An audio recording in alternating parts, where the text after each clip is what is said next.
Seek first to understand, then to be understood. We've heard it 1,000 times. But when you're in relationships with, like I said before, your partners, if you go in and say, you know what, I really want to understand what your needs are, your goals, what do you expect from me? How can I help you? Okay, great. Here's what I understood you say. I understood you say this, this, and that. Am I right? Yeah. Wow, they feel validated. Somebody listened to me. Didn't give me FaceTime so they can tell me what they want. And you say, you know what, I can help you achieve that, but here's what I need. And then go from there. Excuse me. If you walk away from anything, I've said this a couple times because there's a couple of key nuggets in here. Ask yourself, do you want to be right or do you want to be happy? Both. My wife warned me that you guys are going to say that. She says you're asking the wrong crowd about that. But when I learned this concept very early on, being happy to be right. I ask myself, I look at people and I see who's successful. And I look at my mom, God bless her, intelligent woman. She could talk to doctors, she could talk to surgeons. She's read 1,000 books on medicine. She has a personality skill of a gnat. She cannot have positive relationships. She's been fired from every job. She's lost every relationship. So I sit there and I look and I see, what's in it? She always has to be right. How many people know that? How many people know people that have to be right all the time? Yeah, they have to be right. Sometimes, it goes back to win the battle, lose the war. Sometimes you have to say, you know what, I just want to be happy. I can prove you wrong, but what am I going to do when I prove you wrong? You're going to be mad, and you're going to get defensive, and you're going to say, you know what, I'm right because of this. And you're going to go, no, fool, you're wrong. And it gets into that defensiveness, and that fight or flight takes hold. It's like, what did you solve? Sometimes you just have to say, you know what, I just want to be happy. I've had several situations like that. And I've actually had very positive relationships continue because I thought, you're right, honey. You're right. The yellow tie looks better. Yes. So remember that. Do I want to be right or do I want to be happy? Responding versus reacting. When you're in a situation and you feel tense, you're like, no, I'm not telling this fool what's up. No. You want to respond. And if you're feeling that frustration, that fight or flight starting to take hold, say, you know what, now's not a good time. Let me get back to you on that. I need to do some thinking. Because when we react, because we're emotionally based people that affect our attitude and our behavior, we want to protect ourselves. We want to be right. What does that do? Puts the person on the defensive, comes out in your behavior, nobody wants to deal with you. You kind of, how would you just that? Ego versus confidence. I know a lot of very egotistical people. And I know a lot of very confident people.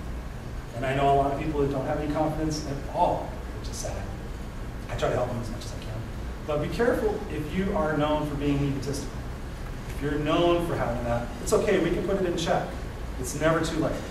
I had people that perceived me to be a know-it-all. They said, Chris is just a know-it-all, he just tried to prove everybody wrong. My perception of myself, because we can go talk about perceptions and expectations for another couple hours. My perception of myself was I was happy. I mean, I'm always happy, but I was helpful. And if I saw somebody doing something, I would say, you know what, here's another way of doing it. Just trying to help them. But that comes across as you're an idiot, you should be doing it this way, I'm a know-it-all. And until somebody had the gumption to tell me, Chris, you know what, people don't like you. People find you aggressive. It wasn't until somebody was honest, and I had to be honest with myself, that I changed. And that was a turning point. It was a really, really bad review. I went in there and thought, yeah, I'm the cat's meow. What's up? How you doing? And she said, you know, Chris, I know you want to grow and I know you can handle this, but I got to tell you, people don't like being around you. And I sat there and first thing I got defensive. In my mind, I was like, it's BS. I'm going to go get another job. These people don't know what they're talking about. Blah, blah, blah, blah, blah. This is. And after I sat on it for a couple days, I said, you know what? Could they be right? Yeah, they could be right. What do I need to do? I'm not going to change them. Sure, I can quit. I'll show you. Go get somebody else, and their life will go on. So you got to be thinking about that. Ego versus confidence. Now, Q-tip. Taking it personally. It was nice talking to you guys. Very good. Q-tip. Q-tip. Q-tip. Quit taking it personally. I have one of these on the dashboard of my car. I have one of these on my computer at work, and I have one of these on my computer at home. And it reminds me, because if you listen to a book I was referring Kim to earlier, is The Four Agreements by Miguel Ruiz. And he talks about it. Quit taking it personally. So much in life affects our behavior and our attitude because we take it personally. The guy that cuts us off on the freeway in the morning. That ego. You get into work, you walk in the door like, hi! Oh, Chris is in a mood today. What does that do? You took it personally. You let somebody control your emotions that doesn't even know you. It's ridiculous. Taking it personally, you know? So how does that affect me? What can I do? Can I control it or not? If I can't control it, let's get rid of it. Let's focus on something we can control. So, that's good. You get an A. Sorry I stole your thunder. One of our past national presidents, that was her big thing, was to quit taking it personally, and she passed out Q-tips. It was Faye Evans. Want this Q-tip? All right, you get the Q-tip award of the meeting. Yay! All right, so resolving conflict. How much time we got? Resolving conflict. If you get into a situation where there's conflict, again, I'm trying to cram a lot of information down because I do another seminar on this one. Know the right time. We talked about that. If you know that somebody's emotionally charged, don't go up to them and say, hey, let's iron this out. Let them cool down. Deal with the conflict as it arises. We tend to say, you know what, I just don't want to deal with this right now. It'll go away. But what we do is we suppress it.